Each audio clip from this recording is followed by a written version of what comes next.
Hey everyone, it's Ryder from Skip. I'm really excited about today's podcast guest, Max Maher, who has an incredible YouTube channel and community, nearly 1 million subscribers. He's building a media empire and he's done it in a few short years. We talk about how he got started, including his early businesses. Really insightful there. His pool cleaning company going door to door to get customers, to his moving business, to how he's leveled up along the way. We also talk about some of his early videos and also some key principles he's adopted to help him achieve this growth. For any entrepreneur or business owner, this is a great episode. A lot of good takeaways here. So, without further ado, let's dive in. And as always, if you want to see more here, be sure you're subscribed to us on YouTube and wherever you get your podcasts. And if you're an entrepreneur and business owner that wants help, don't forget our team can help you. We've helped tens of thousands of businesses start, fund, and grow. Go to helloskip.com/join. Use the invite code podcast invite to get special access to our one-on-one support. And we'll leave the link to Max's channel down in the description. Go check him out. I guarantee you'll learn a lot. I'm super excited to have Max Maher on the podcast today. Max is a great YouTuber. Really excited to hear your story. We've been in touch for a couple of years now. I've got lots of questions for you. Did lots of research. You've helped so many people, not only through EIDL PPP programs, but now with crypto, which is your thing. But you've been an entrepreneur for a long time. So definitely want to hear some of your backstory, how you got from where you were several years ago to now almost 1 million YouTube subscribers. So would love to start and hear some of that early beginnings, but welcome to the podcast. Yeah, thank you. Thanks so much for having me on. Like you said, we've been chatting back and forth for years now, and it's cool to finally do this podcast. So yeah, we can open it up to anything you want to talk about: YouTube, business, investing, anything. And even, you did a recent video on scams. Yeah. Let's start here for a minute, because you've seen this with your success and your growth, people impersonating up the wazoo. And it's all folks on YouTube, the fake accounts on Instagram, but a lot of people are falling for it. I mean, it's a serious thing. And there was a New York Times piece last week. Would love to hear your take on this. I mean, what's the solution? I don't know what the solution is, because we have to remember, like, all of these platforms, they're trying to solve problems at scale. And I don't know how you manage billions of people. So I got to kind of let them do their thing and be like, yeah, this sucks, but also I don't know the solution. So that's kind of frustrating. But yeah, it's a huge problem. There's probably 30 fake Instagram accounts of me right now. Like, if you search my name on Instagram, it's ridiculous. Google they stopped this now, as far as I know. They used to allow scammers to run ads of me underneath my videos that were scams, funneling money through crypto, through this fake arbitrage scheme. And I tracked one down, and one of these wallets had over $2 million in it from a scam ad on my video. So obviously that's preventable, and I think it's been stopped, but it's ridiculous, how effective these are. And they're just preying on people who are trying to learn the basics, and it's super frustrating. Do you know anything about who's organizing these? There's a lot of YouTube channels that call the call centers in India and Pakistan and expose those. Who's behind some of these social media, YouTube, Instagram scams? Any ideas? I have no idea. The sophistication really varies. I feel like it used to be where you could tell so easily if you were talking to a scammer, because the grammar and the spelling was just a complete mess. They've gotten quite a bit better, and especially some of them are very sophisticated. I mean, you're now seeing scammers building entire exchanges and websites that are just a fake version of a real product, and even showing real profits and things like that. So to the unassuming, investor or person investing in these things, they don't know it's a scam until it's way too late. So it's hard to know who's doing it, but the sophistication is definitely going up. Yeah, it's unbelievable. I know you've had this too. I think you said it in your video. People, I mean, they'll be reposting videos, slicing and dicing your videos, taking photos that you forgot you put on the web. Like, where'd that photo come from 10 years ago? And texting back and forth. And this happened yesterday when we did a live. Someone would say, "Hey, Ryder, I texted you, but you didn't text me back, and I paid you." And every single day, people are being like, "Sorry, that was a Yeah. fake account." So Yeah, there's that. There's like scammers posing as me who they'll say like, I'll invest money for you. I'm never going to just take someone's money and invest it for them. It's crazy. There's also people who will reach out to companies as me and get them to pay like sponsorships for videos. We've had people reach out to us like, when is our sponsorship spot going to be? And we're like, we've never even talked to you before. And of course they're interacting with some fake account or something like that. Yeah, it's pretty ridiculous. So yeah, just make sure you're always talking to the actual source, always. yeah, I probably going to the official website is probably Yeah, your best bet. There's yeah, and checking reviews. So we can go back to some of your videos and some of your crypto videos, which I think has catapulted your growth over the past year. But before that, and you told me this recently, you started with a moving company, and maybe you're exiting from the moving company. Would love to go back in time to, was that your first business, or you had a business before? no, yeah. So that was I've had like quite the evolution. I mentally visualize it as like 10x leaps of like opportunity. So my first business was a landscaping company when I was like 13 years old. It was just me doing various like labor services for neighbors and anyone who would pay me 15 bucks an hour. That grew into like a lawn care business. And then from there, I closed that down when I moved to college. Eventually, I moved to Arizona and started a pool cleaning business because I was looking around and there's like hundreds of thousands of pools in Arizona. I knew a guy in the industry and I was like, this looked like something, I could start. And there was definitely some struggles at first because I had no idea how to even get customers, how to even really clean a pool, do anything. So it took a while to get like the first few customers, but once I did, it started growing really, really fast. But as I was growing that business and like struggling, failing to find customers, I was working part-time at a moving company. Eventually, I quit that part-time job when the pool cleaning business was succeeding enough to pay all my bills plus some. I had just hired an employee. That was my first employee. And then after about 5 or 6 months after I had quit the moving company, the owner who I'd never met before, he was in town. He contacted me through a couple of the workers at that moving company who were like, they were trying to figure out what to do with the business. There was a new manager there. They were really struggling. They were losing money. And the owner's like, I just don't want to deal with this anymore. So he ended up contacting me to see if I'd be interested in buying this business from him, the business that I had just worked at like 5 months earlier. So at first I was like, this is definitely like a scam or scheme. Who is this guy? This doesn't seem real. So I talked to him a bunch of times, did all the diligence I possibly could. I talked to like a few lawyers. I was like, okay, this seems real. And I knew like how much money that business could make because I'd seen like the bills personally. I was servicing the jobs and I'd be like, we'd often do jobs that were like well over $1,000, which was much more than I was making at the time. So it's like, I think there's something here. So I kind of just put everything in, like literally all my savings from both of those businesses. Like we're talking like 7 years of savings into that business to just like give it a shot, try it and give it my all really. Like I didn't have enough money to really delegate much at first. So it was just like 24/7 for about the first 14 to 16 months, zero time off really. No holidays, no weekends, nothing like that. And that moving company grew massively. Just a few years later, we had nearly 100 employees, 4 locations, grew super, super fast. And that was by the time I was like 21. I still own that business. We've expanded to storage, but more so in the last like 3 or so years, expanded into the media side of things, which has become like my primary focus.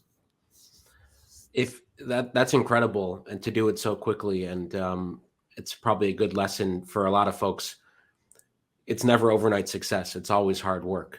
It's like Yeah, you're sacrificing a lot of time, a lot of weekends to make it happen. yeah, I kind of gave the condensed version, but I look at it like if I hadn't had that tiny little landscaping company from ages like literally 14 to 17 or 13 to 17, that 4 years really put me ahead. So it's like, it seems like it was quick, but realistically, I was running businesses for close to a decade before I was like make a millionaire essentially. So it's like, even though I was young, it was like essentially a decade of running businesses, even though they were real small at the start. And that, not only gave me experience, but like confidence to understand that like, oh, these things are totally doable.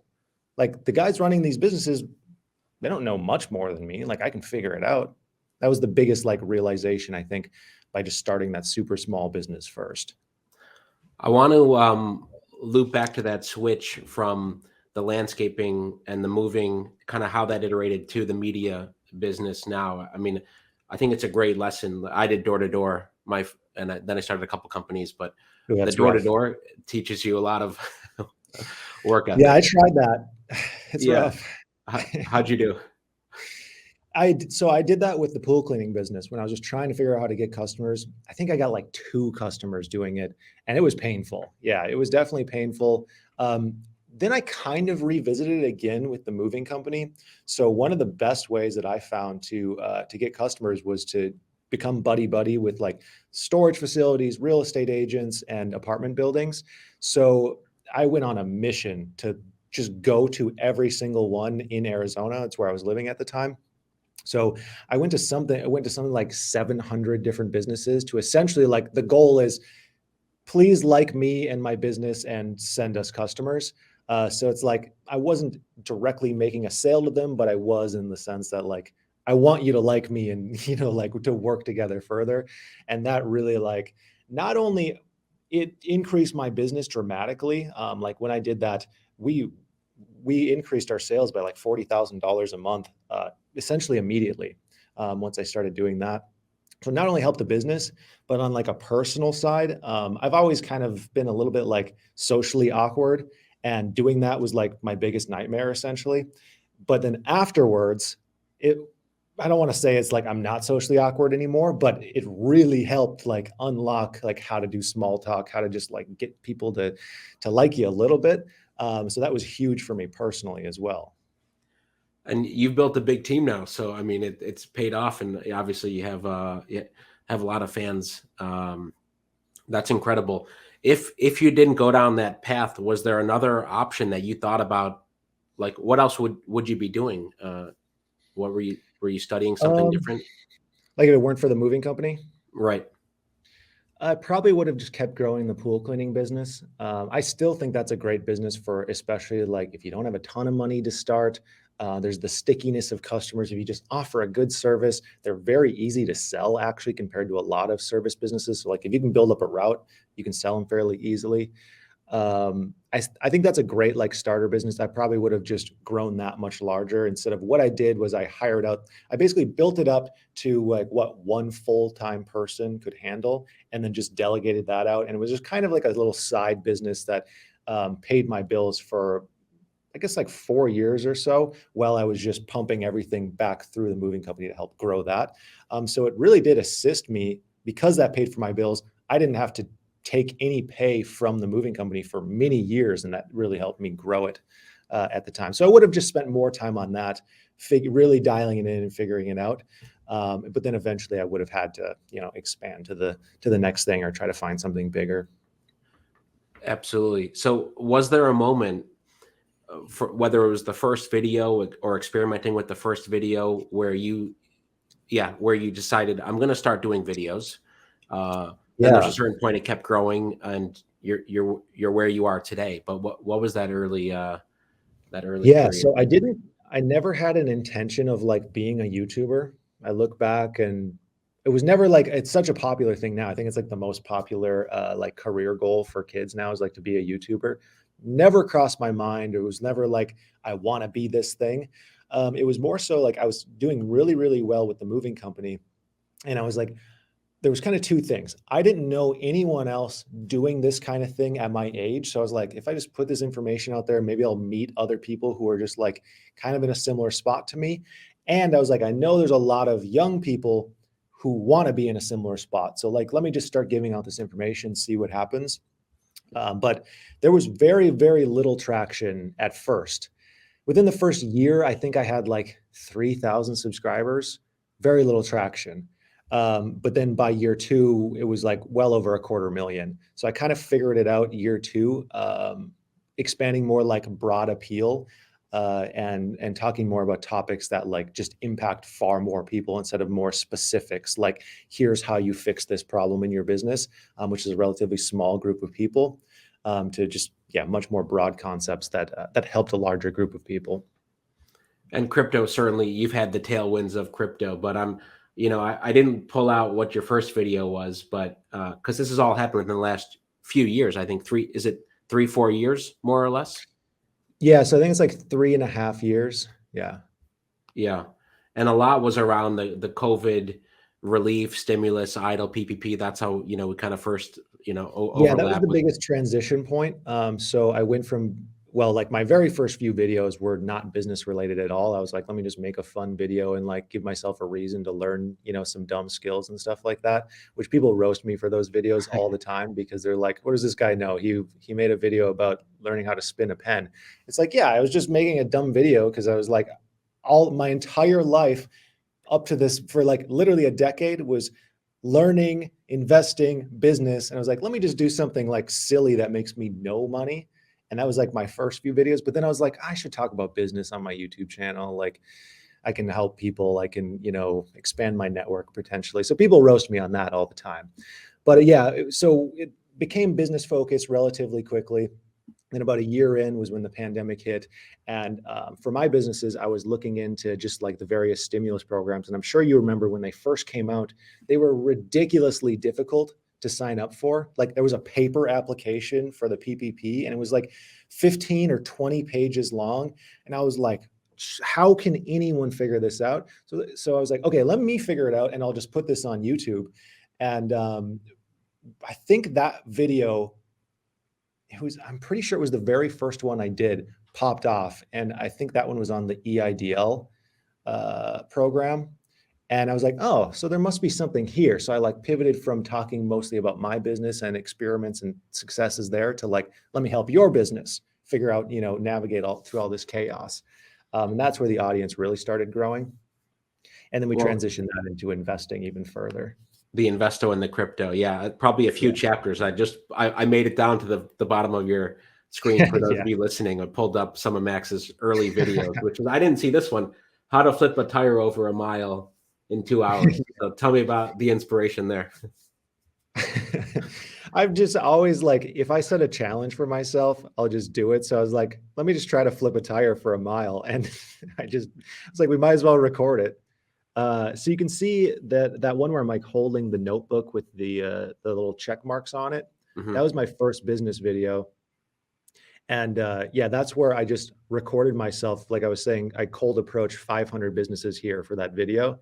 Mhm. And like I said, or like it's written in the title, our sales increased $30,000 that literally right after that. Yeah, that's amazing. The title, I earned 30,000 by cold approaching 500 businesses, with a few other creative videos on juggling. By the way, I like to juggle as well, and I've never done knife throwing, but so maybe I can Yeah, learn knife throwing is pretty fun. in this. If we're talking best skill, let's see here. What's Knife throwing is the most, I'd say knife throwing and learning how to pick a lock are the most satisfying to learn. And now you have unicycle on here as well. Yeah, that one's not as satisfying for some Okay. reason. Yeah, but that's amazing to see those early videos, to see the trajectory. We don't need to go through all of them. We'll link to these in the description. I know you have a course too. Please don't watch those. You'll Yeah. see how bad I was on camera.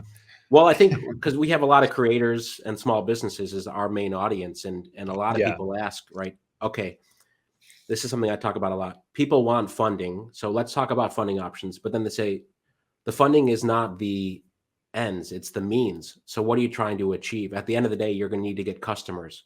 So that might be cold approaching 500 businesses if you can hit the streets and do that, or online, building a trusted brand, which you have, and then that naturally leads into YouTube, or short form. We can talk about the differences between that. Here's the thing. When you're trying to accomplish any goal, whether it's personal or in business, chances are you already know what you need to do to accomplish that goal. The problem is it's almost always the hardest thing you can think of. So like I knew that real estate agents, storage facilities, and apartment buildings sent referrals to their tenants or customers about moving companies.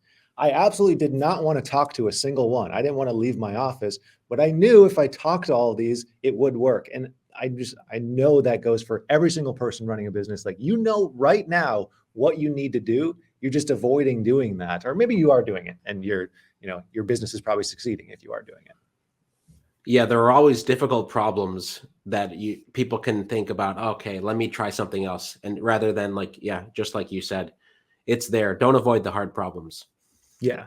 Yeah. Chances are you already know. And it is just about trying stuff. Like, you look at someone who's had a bunch of successes, and everyone that I know, they're constantly trying things, and like most stuff doesn't work. We're constantly trying things as well. I would say about 90% of my effort is on things that we're currently working on. 10% is like exploratory. Like, let's just put some money and some effort here, see if anything happens. Most of the time, nothing happens. And we're like, whatever, close that down. And, we just keep on trying. And that's how I feel like I've leaped from one thing to the next. Because if I look back at like my evolutions, every single one, I could have just stayed doing that thing and I would have had some relative level of success and happiness. But I look back and it's like the leap is where, the biggest change point, the scariest part, but that was like the best thing I could have ever done. So like going back to, the landscaping company, I could have easily just stayed doing that. It would have been myself. I would have made a good amount per hour, like 40, $50 an hour. But the area was too small. I grew up in a really small town. Like, I wasn't going to make a great amount of money doing that. And then it was like, okay, the next step was pool cleaning in a bigger area. And it's like, okay, now I could hire some people and make some more money. And then the next step from that was the moving company, where we now had larger bills and far more customers, and I could delegate this much more. And then from that, it was YouTube, which was kind of like accidental. But again, it was like, let me just try some stuff, and some things just pop off. Yeah, absolutely. Yeah, I guess in those leveling up every time, what are some of the failures? I mean, it's a great distribution, 90% knowing what works, 10% experimental. What are some of the things that you've tried that just like you threw out the window? Yeah, so it's kind of tough categorizing things as like failures, because it's like you get a good idea of like what could work. So it's not necessarily like you try something and it was the worst thing you could have ever done. Like, typically you go into it with a little bit more knowledge than that. So it's like, I don't want to necessarily call them failures, but just like the opportunity wasn't as great as other opportunities. So like an additional business I had was a sports supplement business. When I was in high school, I started this. I like had this pre-workout that was formulated for me because I was really concerned at the time. This was like when supplements were really just starting to get popular. And I was concerned that the ones I was taking, I didn't know what was in them. Like, I didn't want to have some kind of like banned substance, because I was really focused on sports. Looking back, I was way too concerned about this because they're not drug testing high schoolers. But that was my motivation going in. And I didn't really understand that business fully. I ended up making the product. I ended up selling, some, but it never made me more than like $400 or $500 a month. But it was a good learning experience, and I'm glad I did it still. But that one is technically a failure, I guess. We closed it down. It didn't sell it or anything like that. And that was a significant amount of effort that went into it, but it was still like a net benefit, I think. Yeah, and absolutely. The learnings, not so much failures, but learnings. And probably a big shift you've seen is service businesses are difficult. Like, stuff comes up. I remember one of your videos is about getting sued, right? This is my third business. Those things, it's the law of large numbers. Like, things are going to happen. In any business, it's tough. But I guess talk about shifting from the service business to the media online business. What are some of the biggest differences for you? Scalability, that was huge. I completely underestimated like just the scalability of some businesses over others. Like, they're not all built the same.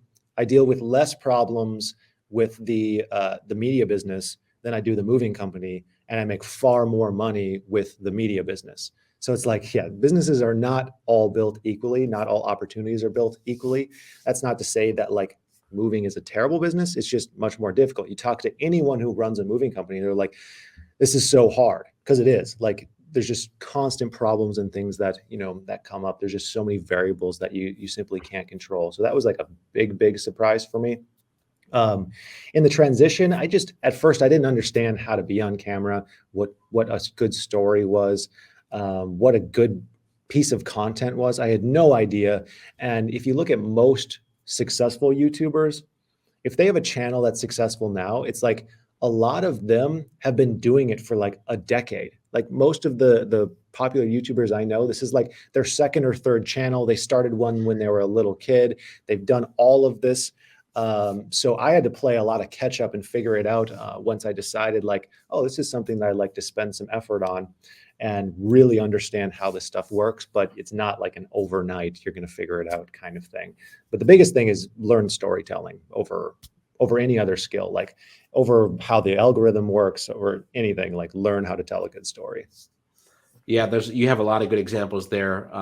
That's a great lesson, and it's also a lot of research too. And I think you've probably self-taught yourself everything, but now you're building a team and hiring people to research and write for you.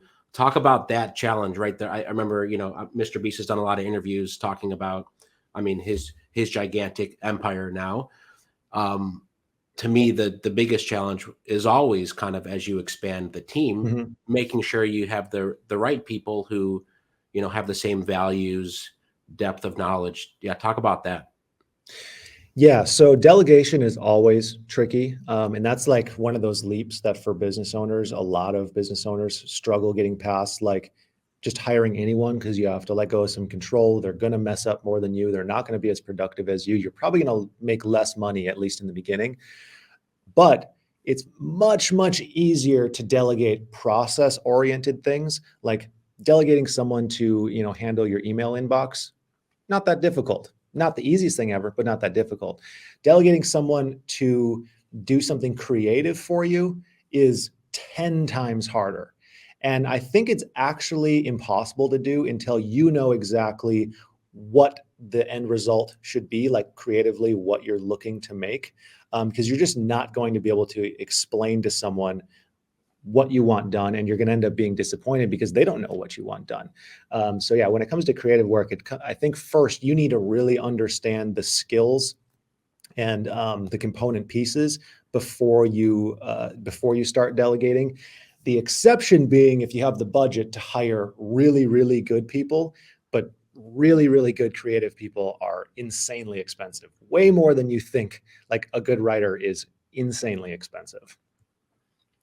Yeah, it sounds like you've figured that out, and yeah, I agree. That's definitely difficult. I was reading something this morning about even Elon Musk, is in the weeds all the time, and it's a strength and a weakness. But part of it is like when you have a vision for something, how do you get other people Right. to have the same drive? I mean, maybe it's part of it is also drive is one thing, but the creative thinking.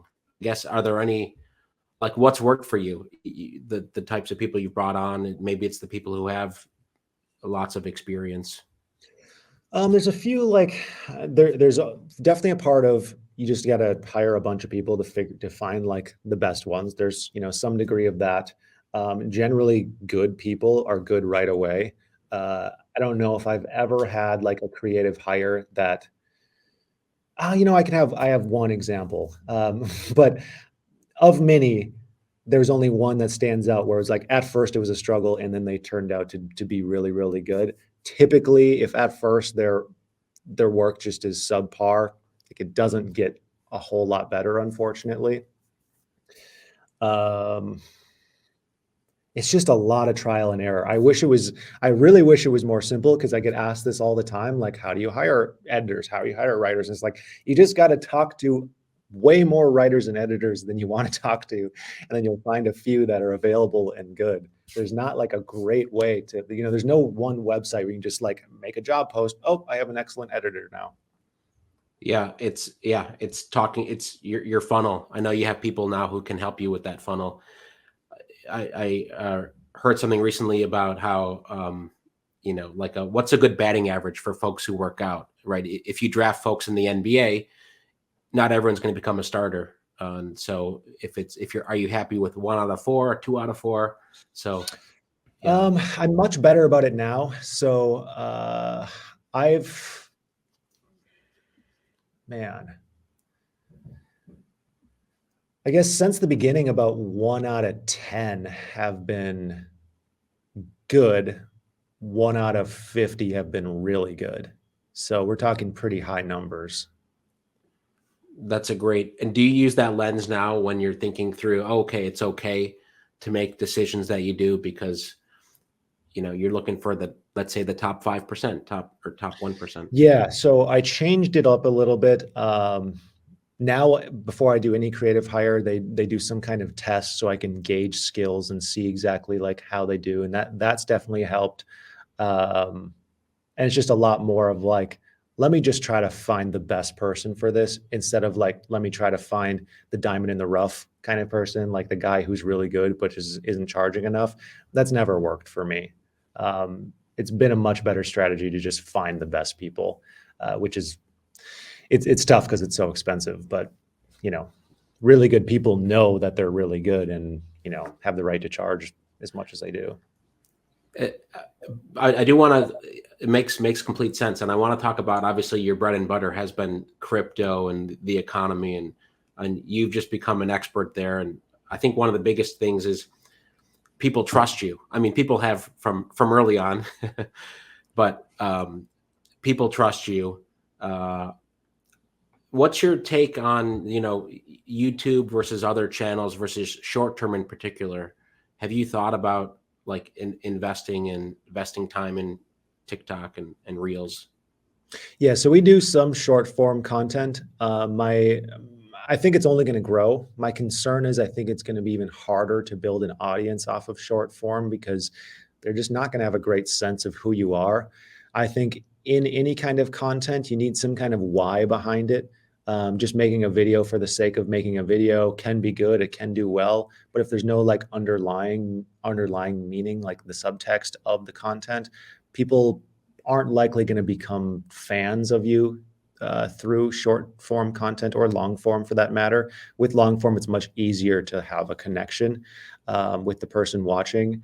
But yeah, your brand, the trust behind your brand, I mean, that's number one. You have to place that above everything else, especially as you see some growth and like you get tons and tons of advertising opportunities for companies that like you shouldn't advertise. And it takes guts to say no to these offers because they're the highest offers. So it's like, I don't blame the YouTubers who are just popping off and then they get some shady offer and they're like, this is more money than I made last year.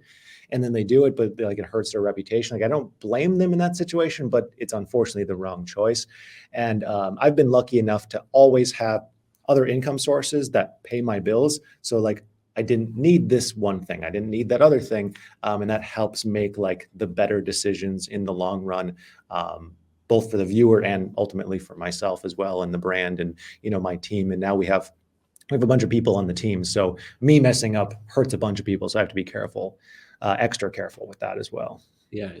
People are relying on you and the decisions Yeah. you make.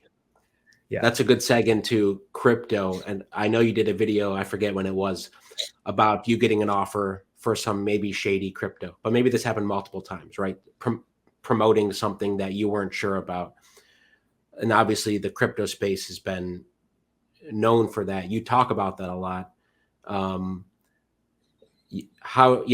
think your ability to think long-term and not take, okay, it's 50K or whatever the offer is, it's not worth the short-term influx. Share a little bit more about that, especially given, what's been happening to crypto, over the past several months. Yeah. So I have just like a personal rule. I'll never promote an investment directly. I'll do advertisements for platforms, but I'm never going to say you should buy this. If I do a video on, something that is an investment, I'm going to give you the full picture. Even if I like the thing, I'll tell you things I like about it, but also tell you the risks. There's people who do it. I have nothing against the people who like directly promote investments, but it just always felt weird for me. to get money to promote people putting money directly into something, yeah, that always felt weird. And it's just a better long-term choice, I think, to avoid that, because I've seen so many people promote something, maybe it does well for a little bit and then it crashes, and it comes right back to them, and you're hurting your viewers, the most important people.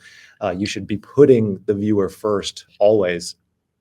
And I think another thing that helps me is I don't have an expensive lifestyle. So like making some crazy amount from one somewhat shady sponsorship deal doesn't change my life at all. I would just put it back into production or growing the business. So it's a fairly easy decision to make, honestly, when like I don't drive a fancy car, I don't have a crazy house. So it's not too bad.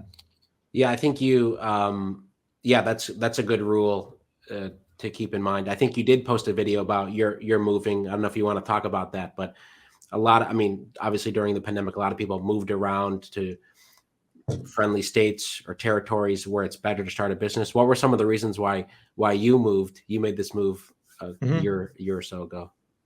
Yeah, so I live in Puerto Rico now. I was hearing all about the tax programs here, and I was like, like it sounds interesting. It sounds like it'd be a lot of complications, but like let me just take a trip there and see if I like, Puerto Rico.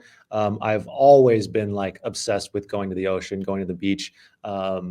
That's like my ideal vacation. It always has been. So I was like, if I could live on the beach or near the beach, that'd be pretty darn cool. Plus tax benefits, like maybe this could work, but like my hopes were pretty low. So I went and checked it out, and I was like, you know what, I actually really like it here.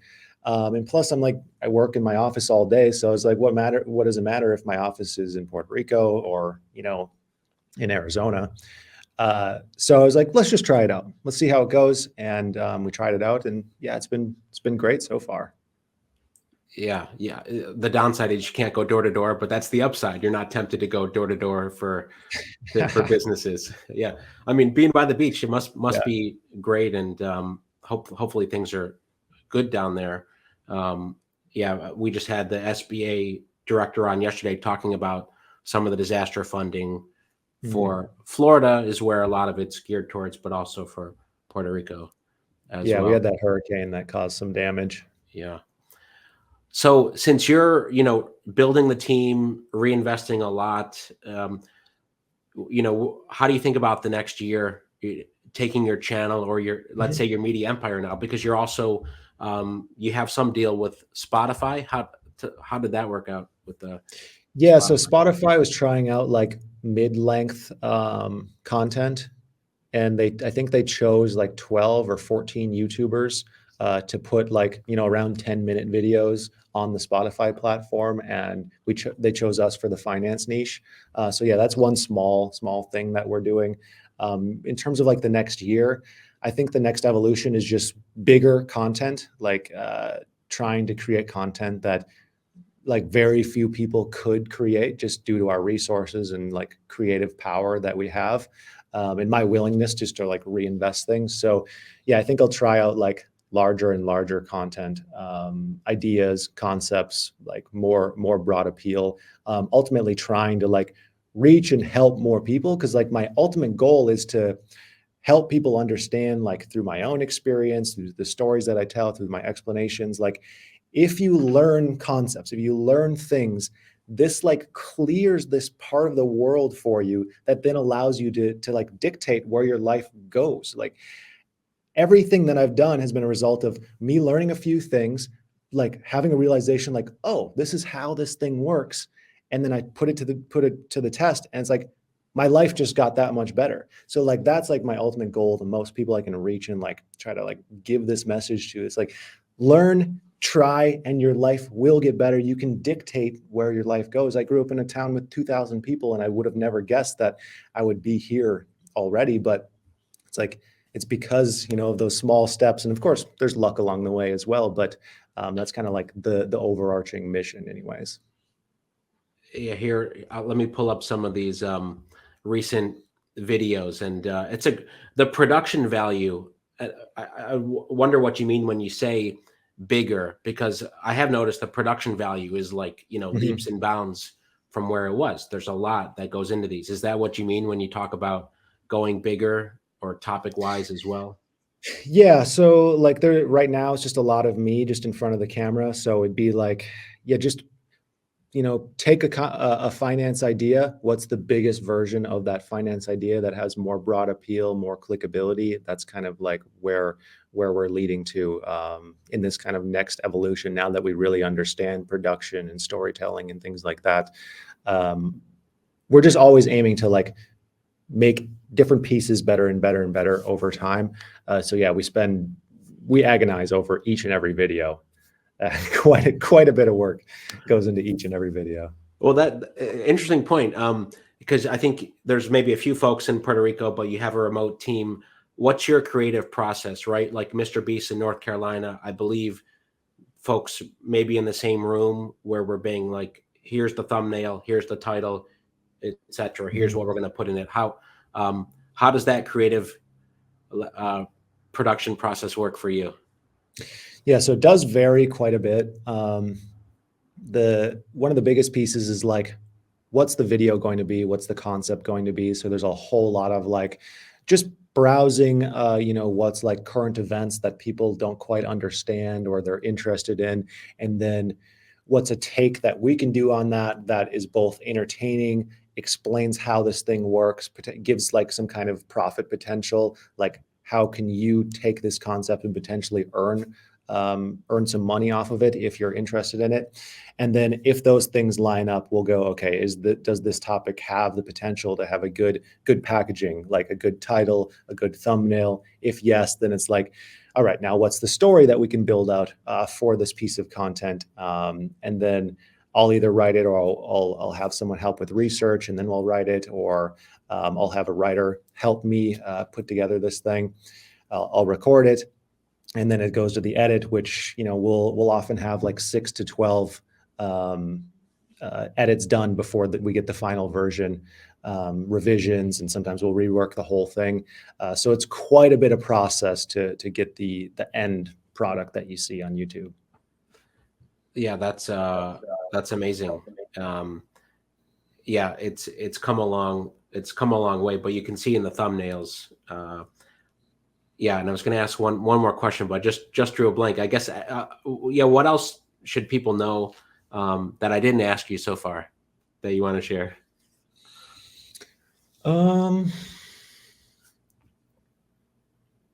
Yeah. So there's a couple things, I guess, and I guess it kind of boils down to like learn then try. So I think a lot of people they've come to realize like, okay, self-education really is key. Let me learn these things, and this will like ultimately make my life better. And I absolutely agree with that. But that's only one piece of the process.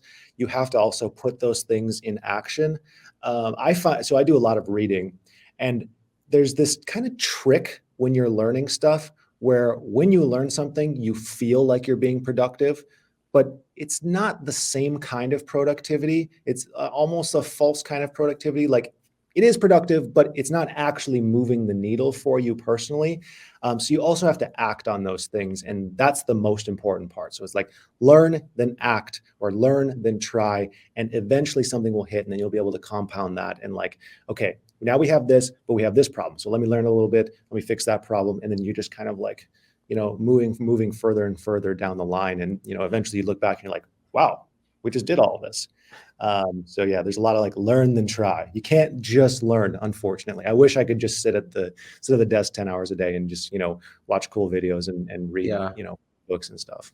that's a great advice, to have a bias towards action. So take what you've learned, and you'll be able to go so much further once you try it out. This is what I was going to say before. I don't know if you watch Wendover Productions or those types of educational videos. I mean, yeah, I love those. I'm a geography travel guy. But those are, just great explainer videos and done well, right? Obviously, he's not usually on camera. It's more the voiceover, but I see perhaps that's the direction where you're going with personal finance and the topics you're covering, where it's like you're making it accessible, digestible, creating these concepts with a great production value. And Yeah. Exactly. Yeah. We really agonize, like, is this concept as clear as we can possibly make it? Because I think it's just super important to like make those things accessible. Yeah. Yeah, and the amount, I want to underline this because the amount of research, I mean, it takes just like a deep understanding of the topic. People can tell right away if you don't deeply understand something. And Yeah.